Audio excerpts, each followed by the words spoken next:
As a result of asking people what video would you like to see me do, there have been a lot of questions about hammers, hammering technique, injury prevention, and after doing a video on hammer handle modifications, there have been even more requests for information on hammers, hammer handles, and injury prevention. So I'm going to try and cover that the best I can. I'm going to start with a disclaimer. I am not an expert in that field. I am a self-taught blacksmith early on. I took a lot of classes later, but my technique at the anvil, the way I hold a hammer, the way I swing a hammer, was pretty much learned in isolation. And it works for me, although I have caused some tendinitis, and I'll talk about what I think caused that and what I should have done to prevent it at the time.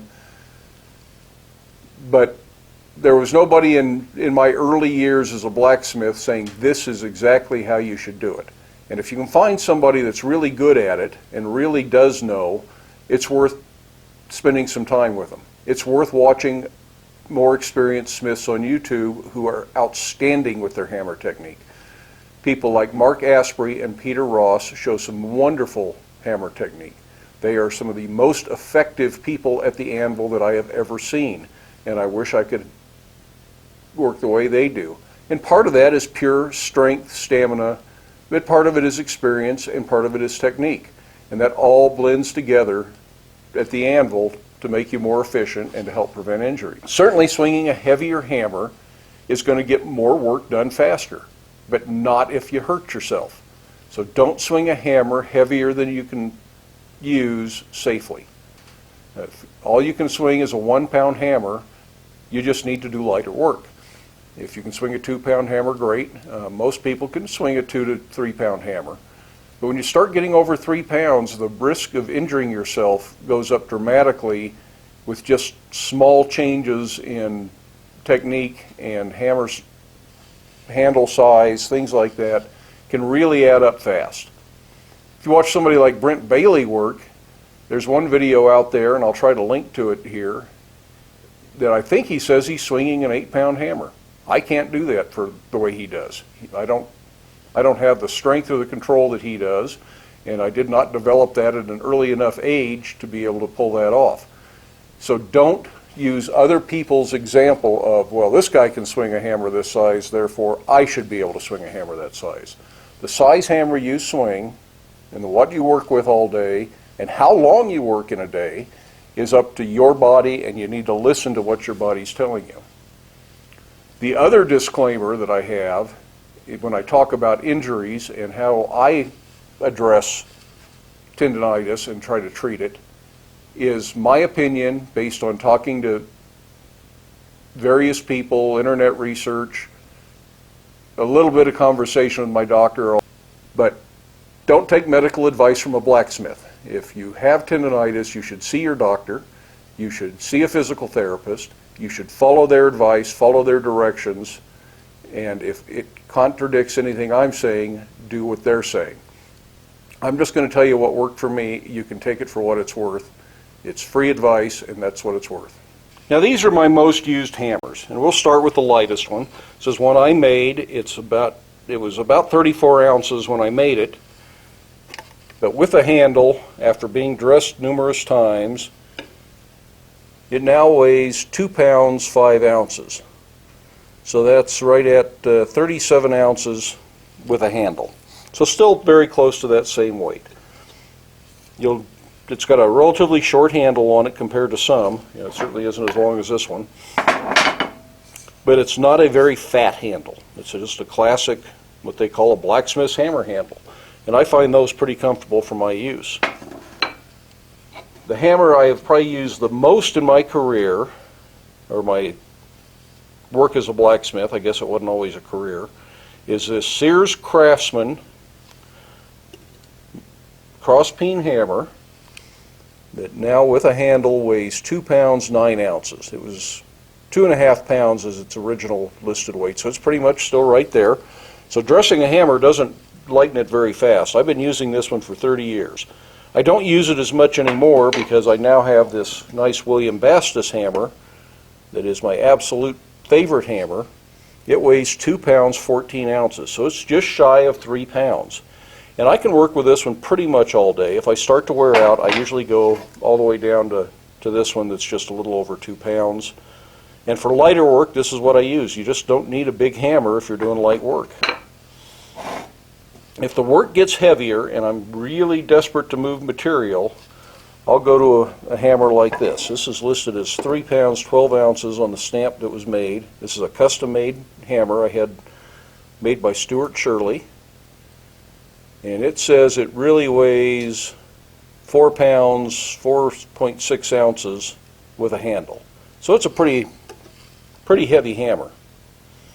But the handle certainly makes up for some of that. And it's got a fairly long handle, and to be honest, I never hold on to this part of the handle, and I'll discuss that here in a few minutes. This double diagonal is a modified 4-pound sledgehammer, single jack some people call it. It is 4 pounds 5.1 ounces, so that is just ever so slightly more than this one. And it's been radiused so it either draws material out in one side or spreads material widthwise in the other way. But these two hammers I can't swing all day. I'm not one of those big brutes. I've been physically fit most of my life, but that doesn't mean I can swing a hammer like this. I just didn't train up for it, and I think that's important. So one of the big questions is injury prevention, and we're talking mostly about tendinitis, although this might lead to some carpal tunnel or other wrist, elbow, and shoulder problems.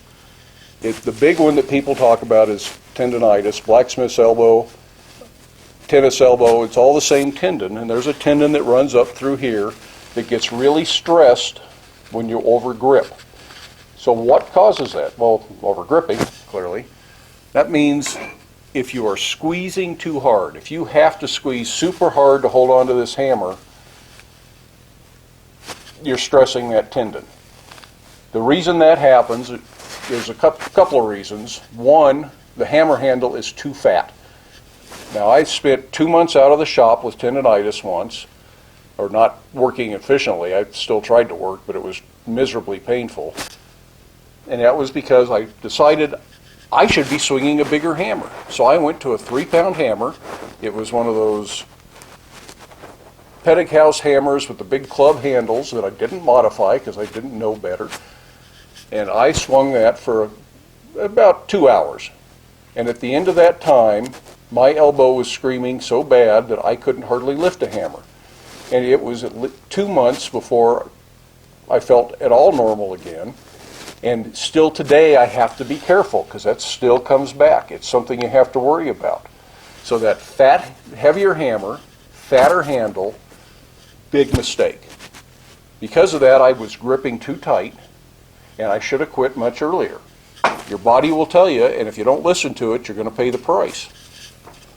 Another thing that will contribute, if your handle has varnish or paint on it, and it's slippery because your hand is sweaty, you're going to have to grip tighter. You're also more likely to get blisters in that event. So having a hammer that has a little bit of a rough texture to it can be to your benefit. It might even be worth taking some 80 grit sandpaper and just going around in circles on it to give it a little bit of a rough texture.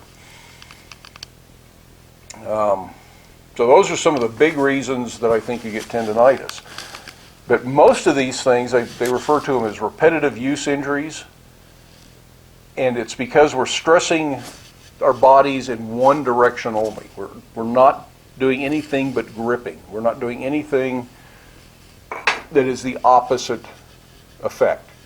So one of the things we can do to help reduce the risk of tendinitis, and it helps treat it, actually, a rubber band works very well. The big fat rubber bands that come around the broccoli or the cauliflower in the produce section, working against those. But if you have tendinitis, you might want to just start with the one from around the newspaper. That might be all you can do if you still get a newspaper. I've got this thing. It's by a company called Metolius, and they make rock climbing equipment. And this comes from a store that sells rock climbing stuff. And it's got a little elastic band for each finger. And this is pretty good for both treating the effects of tendinitis and I think for preventing it. But when you first get it, this is probably going to be too painful for you to do. And I do that with both hands. That's also helped my injured finger recover.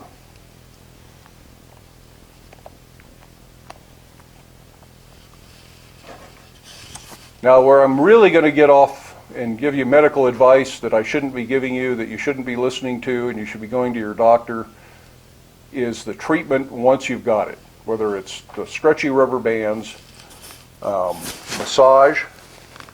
Somebody I knew that had tendinitis and had seen a physical therapist, so this is kind of third-hand information, was very point specific, right where it hurts the worst. Push and massage that spot. It will hurt, but it helps stretch the tendon where it needs it the most. Ice is a good idea, and certainly non-steroidal anti-inflammatories are a good idea if you can take those. Not everybody should take those for one reason or another, and that's another reason you should talk to your doctor. But things like Aleve and ibuprofen do help. But the one thing that is absolutely guaranteed to help in the long run is rest. If it takes you 2 or 3 months out of the shop, maybe you'll learn an important lesson and you won't do it to yourself again. These elastic bands that go around here help support that tendon and cut down some of the vibrations and the shock, and that helps. The one I like for that, and when I'm actually having a flare-up, this is from a company called Cooper Last Strap. I think they're a Canadian company. Pretty sure they're not made in the U.S., but this is a big elastic band. It has a gel pad in here that goes on that tendon, so it helps pad more of the tendon than just where those little straps go. And this goes up in here, and this is another blacksmith showed me, and it then has an elastic band that goes around, and this really does help.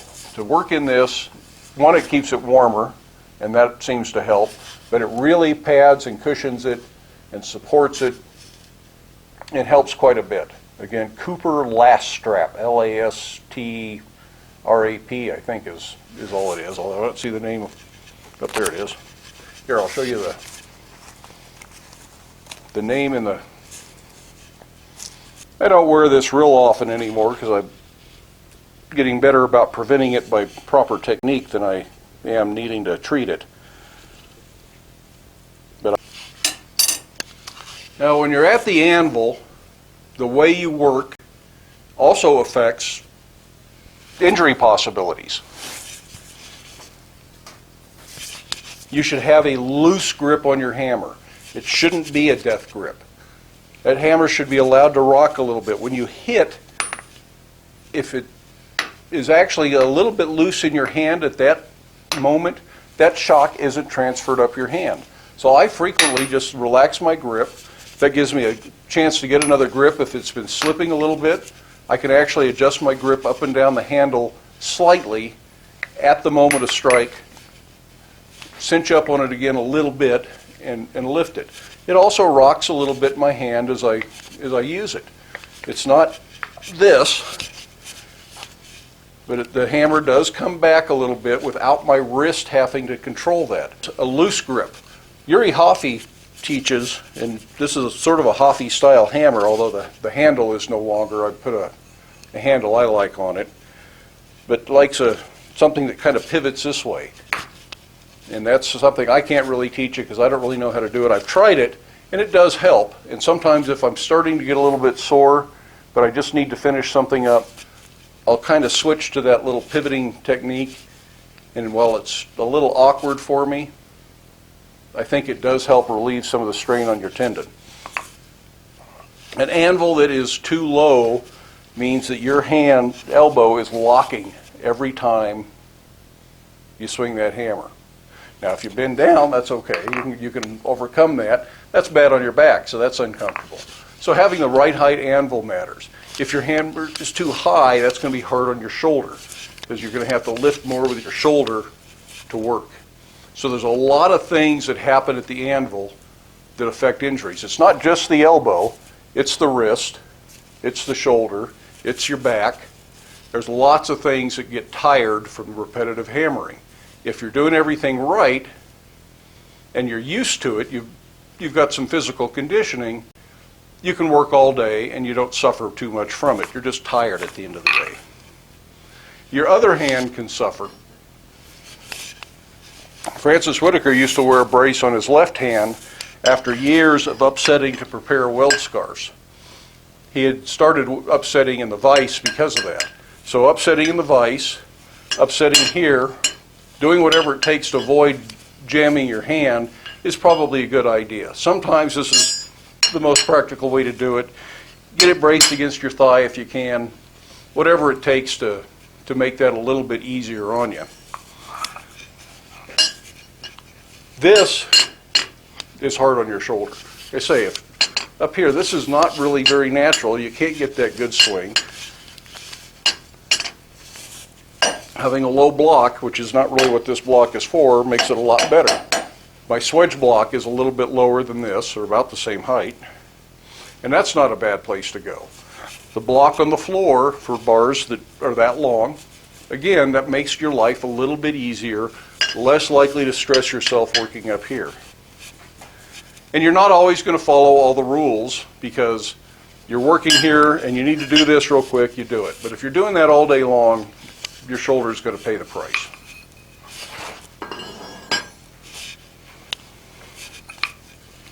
Long handles or short handles. There are people who will argue either or till the cows come home. This is where I like to hold a hammer, and even on this one with the long handle, that's where I hold it. I'll probably end up cutting this off because it just doesn't serve any purpose. As far as I'm concerned, holding a hammer out here, that puts a huge amount of stress. I got to grip that tighter. I can feel that all the way up my arm, and that's really hard. You get a lot more force that way. That will be a much more effective blow, but it also means that you're losing a little bit of control at the end. So if you're very physically fit, you're going to get a lot more power this way. But I like about here. Now, I don't see any reason to choke up here. I do that very rarely, and it's for control.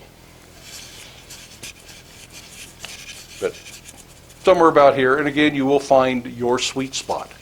This is all based on your body, your musculature, how much you've been doing physical labor your whole life, how big you are, just so many different factors that I can't nail down. So I'm just giving some things to think about. Now you will see a lot of people that work with their thumb up on the top of the hammer.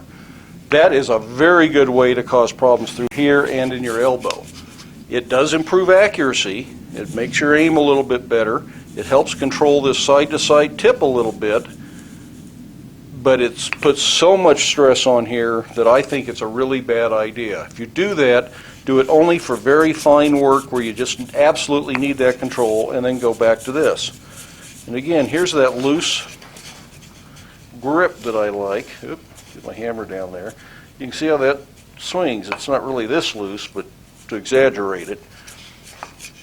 Another thing you see people do is their index finger. Again, that gives you a very good aim, very accurate, and if you're using a very light hammer for very delicate work, like some light repoussé work, or if you're working on locks or something like that, you can probably get away with that.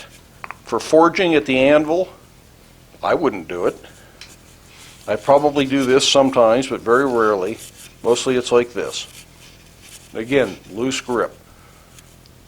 I read something from one blacksmithing instructor. He taught classes to new blacksmiths, and he said he would try to sneak up behind a blacksmith and snatch the hammer out of their hand real quick. And if he can grab that hammer out of your hand while you're swinging it, that means you have the right grip. If he can't grab it, you're gripping too tight. As they say, an ounce of prevention is worth a pound of cure.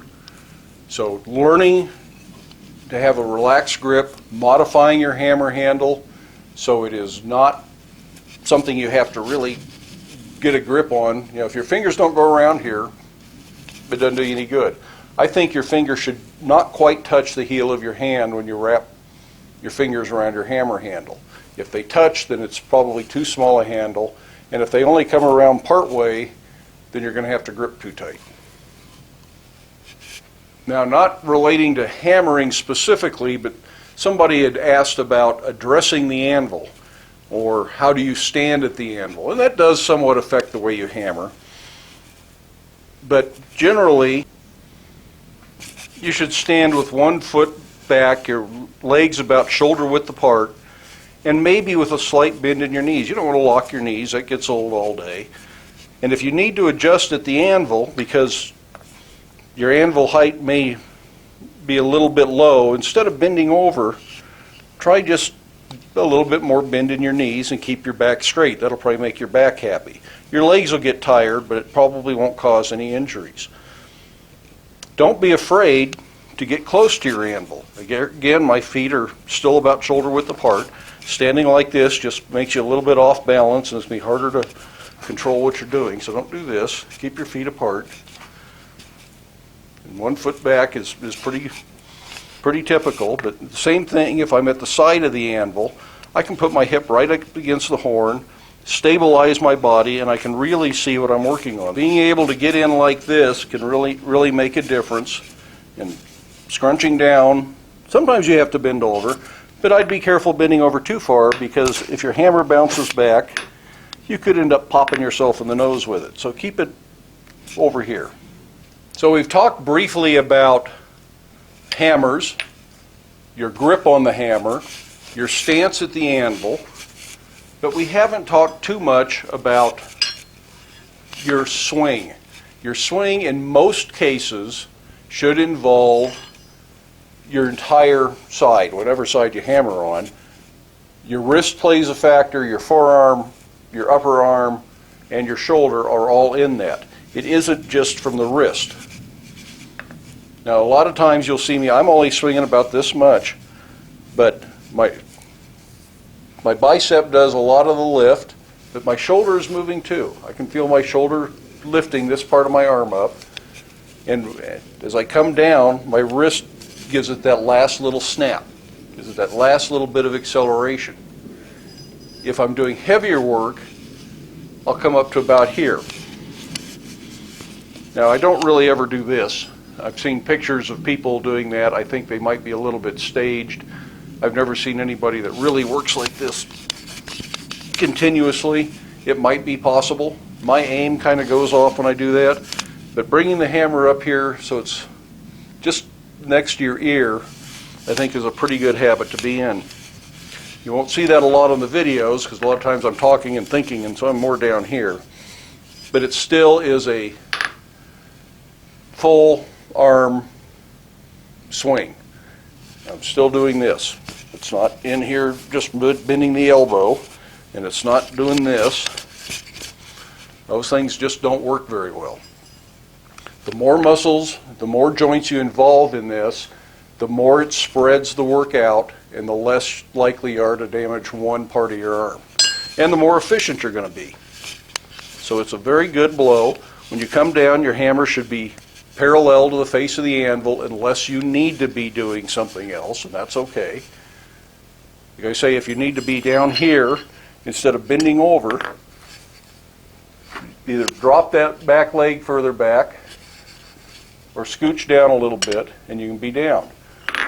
If you need to be up over here, get braced against the anvil so you can lean over, and you can do that. There's no one right solution here. It's a matter of positioning yourself for the work that you're doing at that moment. Don't think that you have to have your feet in these two spots every time. No painting little paint outlines of your feet so you know where to stand on the floor. It's going to change every heat. You have to work at it. You have to practice. You have to watch a lot of other smiths work and think, oh, I see what he's doing. And again, people like Mark Asprey and Peter Ross are excellent people to watch work. They're the ones whose hammer swing impresses me the most, get the most work done with every blow.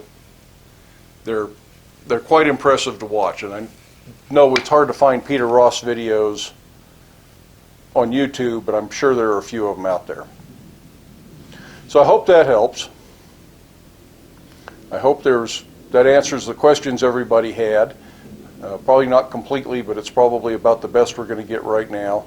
Watch other people's videos. There's a lot of people that are going to talk about hammer technique. Watch those, see what they have to say, compare notes, and do what seems to be the best advice to you. But pay attention to your body. If it starts telling you that something's wrong, listen to it, change your technique, change the hammer, do what it takes so you don't hurt yourself. In the meantime, do get out to the shop, practice some of this, try to make something, but stay safe, try not to get hurt, and do wear your safety glasses. We'll see you later.